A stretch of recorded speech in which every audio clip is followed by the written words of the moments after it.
Hey everyone, this is a quick video for those of you in the same situation I am with a 5th gen RAM. This is a 2020 Ram Rebel with the factory bed divider and the RAM boxes, but without the ability to use the bed divider as a bed extender.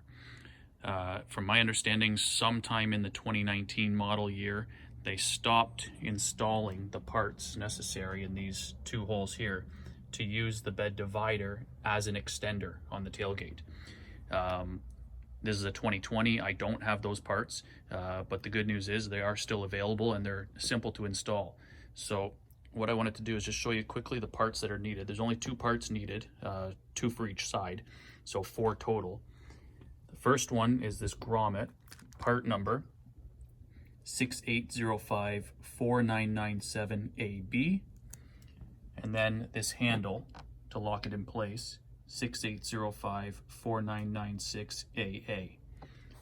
So on the side of your bed, you'll have these holes. They'll be covered with these plastic plugs.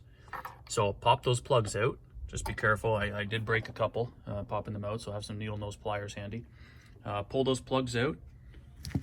Screw your parts in, and then your bed divider is usable as a bed extender again.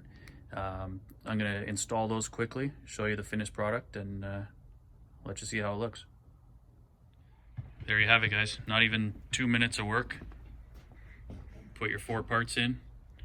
The handle locks and unlocks in place. When you unlock it, just pull it off. Fold it away until you need it the next time. Hope that was helpful, guys. See you next time.